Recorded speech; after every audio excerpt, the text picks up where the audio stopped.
Michigan State's going to get Oregon in the first game of their Big Ten tournament run. The Ducks were able to handle Mike Woodson's Indiana Hoosiers. Oregon, a team that is publicly decreeing that they want another shot at Michigan State.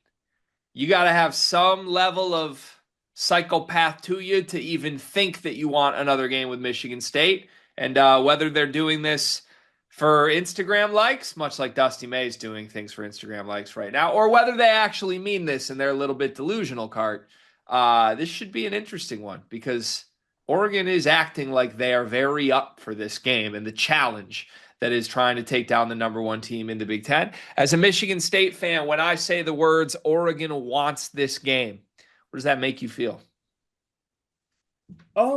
Well, for starters, if we played the whole game of who would I rather play, like who, if I could have chose between who I want to play, Indiana and Oregon, I am 15 out of 10 times picking Indiana. I think Oregon is a better basketball team. I think Oregon has shown they can beat good basketball teams. And look,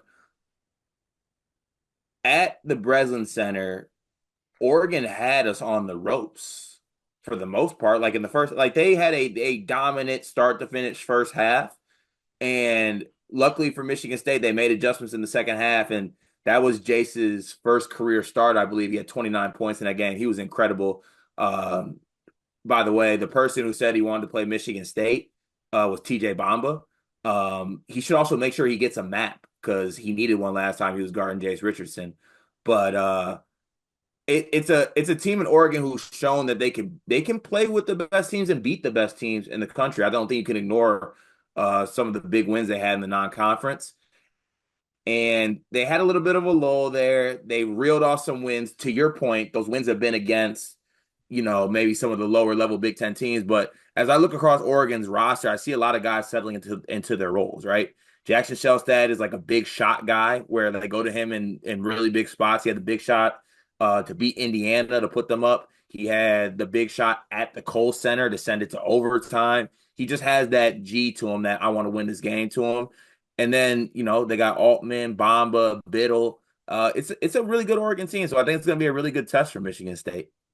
So I'm going to play a clip that you sent me just for any Michigan State fans or anyone watching this that don't know what we're talking about. I was unaware of this until you sent it to me as well.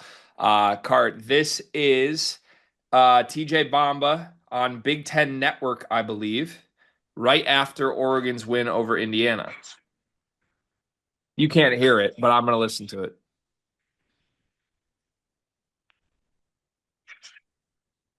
Yeah, no, I can't hear it. If I still Yeah. talk, can you hear it?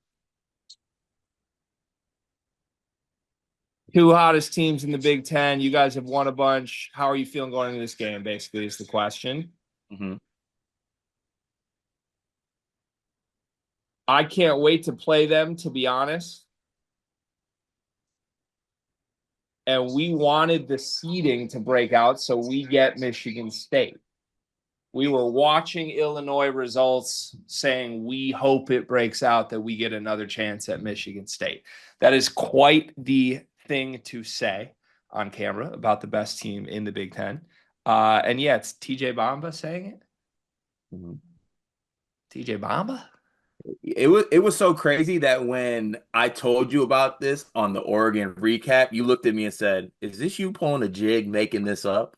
Yeah, I genuinely thought this might have been like manufactured adversity 101 from a Michigan State fan. Ah, he went live on TV with it and said it. Yeah, that's crazy. Also, shout out to Big Ten Net for pulling that out of someone in the post game. That's impressive. Bomba number 5, man.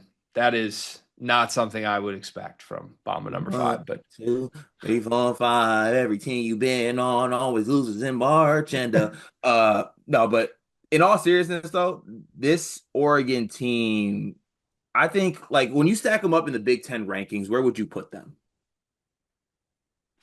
ooh, over the full course of the season or right now? Because two very Right, different right, answers. right now, Right now. right now. Right now. Mm-hmm. Right this second. Right this very millisecond. Fourth, Fourth behind. Michigan State. Mm-hmm. Trey Holloman. I'm just covering my bases. I don't know if he's listening. I got to make sure he feels respected. Michigan State, Maryland, Illinois. Okay. So I feel like that's pretty consensus. I think the one that maybe people would maybe flip, people might flip Illinois and Oregon, and I think that would be okay if you did that. But to me, this is one of the better teams in the Big Ten, is what I'm trying to get at and how they're playing right now. And they're a team that has revenge on the mind, obviously, given what we just heard from TJ Bomba. I think that's a look into the mindset of Oregon in this game, is that they want to get their get back.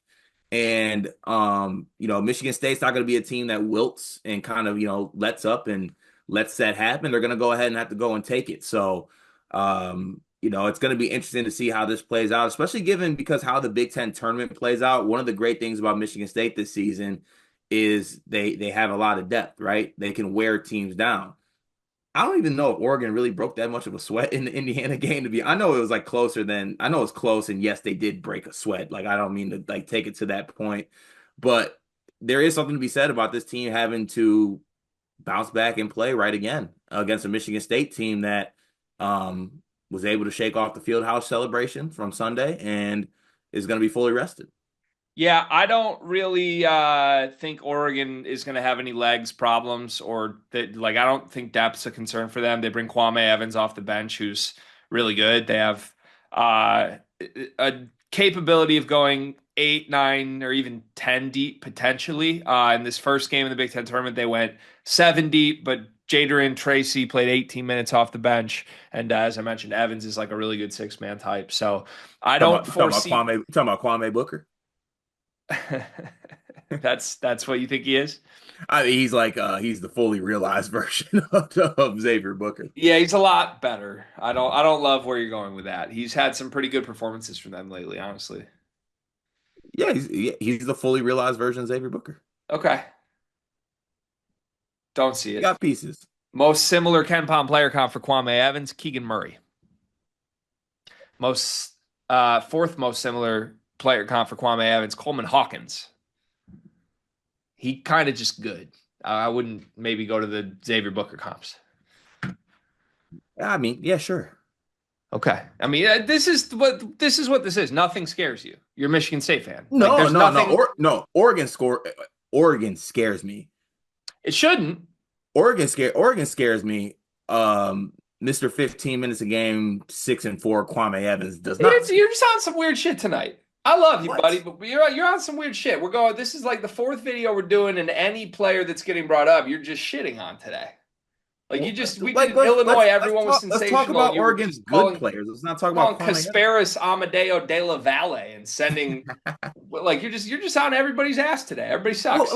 Let's talk about good players. Who do you want to? I feel like if I mention Jackson Shellstad, you're gonna send me like CJ Cox pictures. No.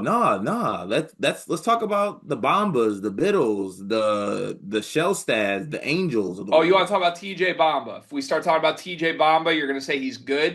Yes, he is. TJ Bomba has been good this year. That shocks me. You said he stinks his whole career. I mean, he is a player who has been kind of somewhat of a, like, every team he's left has gotten better.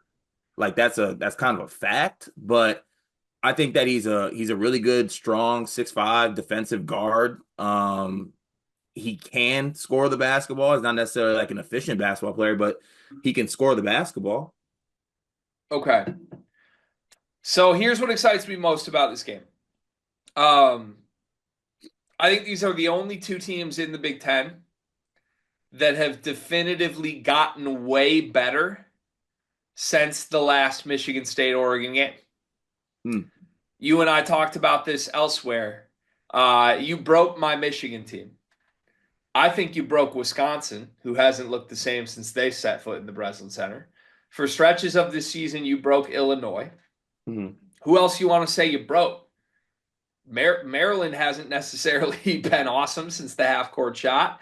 I just think there's a thing where it's like the Detroit Lions tax that became a thing on Twitter. Like, they after you play them, like, you usually have a stinker because of how physically taxing it is to play. I feel like that's the thing with Michigan State. When you get beat by Michigan State, sometimes it can linger and maybe change your season. Yeah, we broke everybody but the West Coast teams and Mike Woodson. When's the last time Oregon lost? The last time Oregon lost, ooh, they're on like what, a 7 game win streak? It's been a minute. It's been a minute. When's the last time they lost? Did they lose at Ohio State? The last time they lost was at the Breslin Center. That was the last time? Oregon has not lost a basketball game since y'all. So when I say, like, when they look the cameras in the eyes, delusional as it may be, when that team says we've been sitting here wanting another chance at these guys, it's backed up by the fact that they have gone out and beaten everybody else that has come their way. Mhm. And they are the only team I have seen in the Big Ten that has got by Michigan State and has not let that derail their season. So That's true. it's something I'm absolutely taking note of. Now, at the same time, Michigan State, I don't think was at their best when they beat Oregon. I think Michigan State didn't even know who they were yet. And Mhm. since that game, you figured out, oh, Jace is the guy. Oh, we may never lose again. So, but this is, I mean, it is kind of crazy to think, Cart, Michigan State has lost a game more recently than Oregon has. Yeah, that is crazy to think. And I mean, Oregon's done a little bit of everything too. Like they've gone on the road, gone home. That win at the Kohl Center was very impressive, especially given like they were down and came back and won that game. So like, yeah, when you look at like teams that are, I think that's why we kind of got Oregon in that 3 to 4 range in the Big Ten. That's where they kind of stand right now on the kind of basketball they're playing. Biggest key for you in this game is what? Mm. See, the one thing about Oregon, they do have a little bit of like Shellstad is supposed to be the star. And actually, I think, would you say that Shellstad as of late has kind of more so taken that being that star, not the backseat role he kind of had earlier? Yeah, he was super aggressive against Indiana in a way that I haven't seen this year. Yeah, so like Yeah. he's turned it up an aggressive notch. So I'm gonna say it's him because I think that Shellstad is the type of, I mean, shit, Michigan State saw it firsthand. He Yeah. had 22 points and a half or 19 points and a half in that game at the Breslin Center. So like he has that ability. So I think Shellstad obviously is like top of the scouting report at the very number one circle star next to it. You have to you have to stop him. Yeah. No, I completely agree. 100% agree with you. Yeah, I trust that Shellstad is like kind of a pick your spots guy. I think that's all it is mentally with him. Like when he's in like a clutch situation, he just can go. And the first time I feel like I've seen that from him was against Indiana for a full game. So I Mm. do kind of buy that maybe there's just this thing that is like here to stay for him now. We'll see. Because again, you know this, the challenge that is the Michigan State guards a lot different than the challenge that is the Indiana guards. So Very true.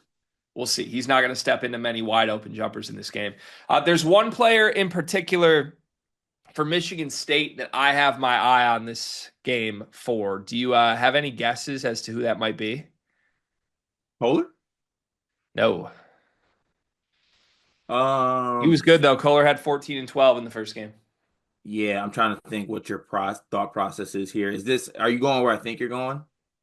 I think so. Yeah. Is it Fears picking up fouls on Shellstad?